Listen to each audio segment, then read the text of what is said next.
1639 онд номын хүрээ байгуулгаснаас хойш хутагтын хүрээ, их хүрээ буюу даг хүрээ, нийслэл хүрээ, Улаанбаатар хот гэж нийтдээ 5 удаа нэрээ сольж байжээ. Нийслэл хоттой байх нь тусгаар тогтнолын баталгаа болж байсан юм а. За тэгвэл өнөөдрийн зорилго дэлхийн жишгт хүрсэн нээлттэй найрсаг Улаанбаатар хот болох зорилт тавиад байгаа лээ. Найрсаг Улаанбаатар хот аялал жуулчлалыг хөгжүүлсэн, жуулчдад таатай орчин нөхцөлийг бүрдүүлэх гэж тодорхойлсон байгаа. Өнгөрсөн жил 393 мянган жуулчин Монгол улсад ирж байсан гэж тоо байдаг. За харин энэ жил 500 мянган жуулчин ирсэн гэсэн судалгаа гарчээ. Дандаа 7-8 сар аятайхан удирдалд ирээд явцдаг байсан бол бас нэг 9-10 сард бас нэлээд төлхөө байлаа гэж. Энэ бол бидний бас сайн дэвшилтэй. Энэ хийж байгаа ажил бол аялал жуулчлалын хувьд нөгөө бидний яаж байгаа найрсаг Улаанбаатарын том цогц хөтөлбөр дотор л явж байгаа.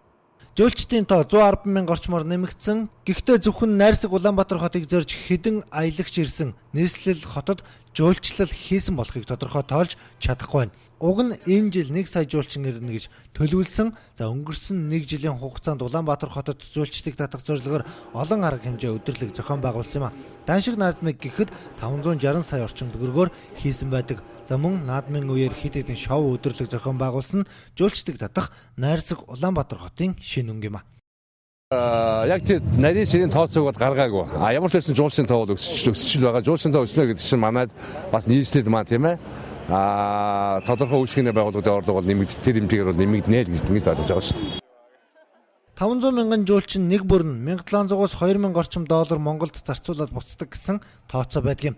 Тэгэхээр 750 сая долларын орлого олсон гэж багцаалж болохоор байгаа. За аялал жуулчлалын салбарт гарсан дэвшил нь 9-10 дугаар сард жуулчид ирсээр байгаа гэдгийг тэтгэлж байна. Бид хоёр өчигдөр Улаанбаатарт ирсэн. Бид энд юу хийхээ төлөвлөхөөр энэ жуулчны мэдээллийн төвд ирээд байна. Эндхийн мэдээлэл нь үнэхээр сайн юм аа. Бид Тэрэлж үндэсний парк руу явахаар шийдлээ. Эндээс бид хангалттай мэдээлэл олж авлаа.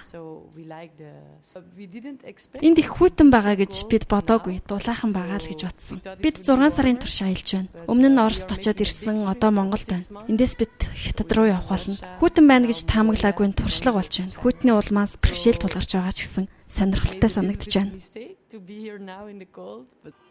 Жуулчдыг татах зорилготой үйл ажиллагаанд зарцуулсан хөрөнгө ирсэн жуулчдтай дүүцээгүйч цаашид нэмэгдэх суурь болно гэж тооцоолоод байна. Тухтай жуулчдад ээлтэй найрсаг Улаанбаатар хөтөлбөр 2030 он хүртэл үргэлжлэх юм. За тэр үед Улаанбаатар хотод жилдээ 5 сая жуулчин ирнэ гэсэн зорилт тавиад байгаа лээ.